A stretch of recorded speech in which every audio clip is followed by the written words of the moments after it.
Hi guys, so today I'm going to show you how I made this bag charm. This is very easy in quick pattern. So this is perfect for beginners. So anyone who can crochet can make this. And we don't need a lot of materials for this. You can also use this as a keychain.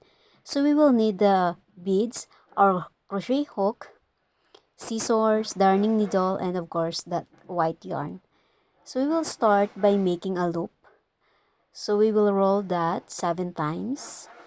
So if you want to make it a bit bigger, you can add more loops or roll it into fingers.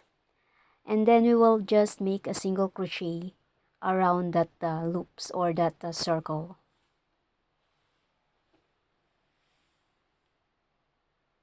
You can also use Suda tab for this. So then after you have enough single crochet, we will just slip stitch in the first single crochet that we made.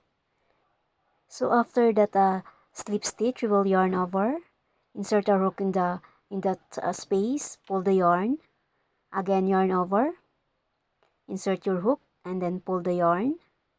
We'll do it 6 times. So I'm trying to arrange the loops. So again, yarn over, insert your hook in that space, pull the yarn. So we will continue doing that, 3 more. So again, yarn over, insert your hook, pull the yarn. Again, yarn over, insert your hook in that space, pull the yarn, and then the last one, yarn over, insert your hook and pull the yarn, and then we will pull this through. There you go. And then we will single crochet to lock that. And then for me, I wanted to tighten it, so I will do a single crochet again. And then we will cut our yarn. So this is the first petal, so we will make another 4 like this. So we'll just tighten that tail. Again, we will make another 4 for this to complete the one set of our flower. So this is our first petal. So I'll complete this petals, and then I'll meet you when I finish making the other 4 to show you how I connect them. So there you go.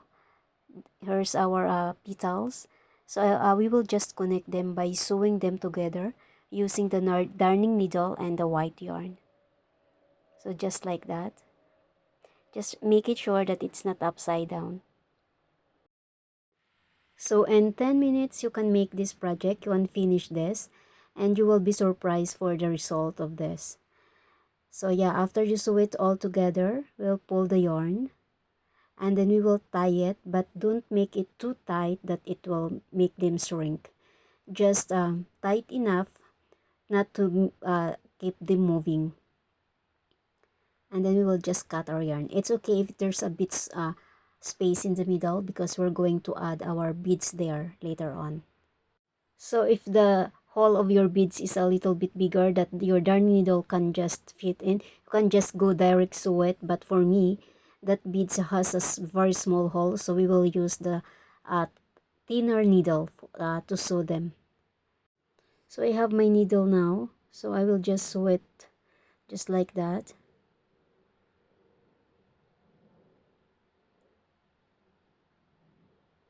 And then we will add our beads.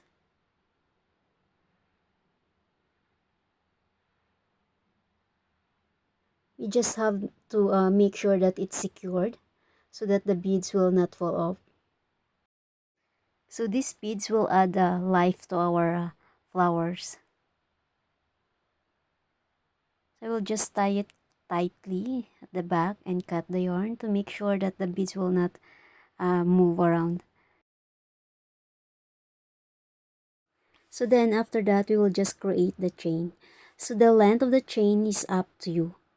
So we will try to hide the tail of the yarn while we are working that so that we don't have a lot of tail to sew later on.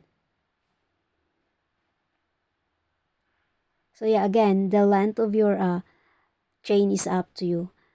So if you want a longer chain, just keep doing that. So this is the length of my chain. So I think this is long enough.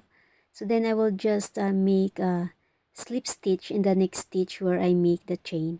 So just arrange it well so that it will not wrinkle. There you go, and just slip stitch there. And then single crochet to tighten your stitch. And there you go, we're done. We'll just tie that remaining tail of our yarn.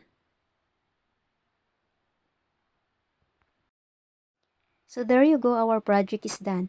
It's very easy and very quick to make, yet it's very pretty. So now we can hang that to our bag. So go ahead, make one for yourself. And thank you guys, thank you for watching. See you in my next video.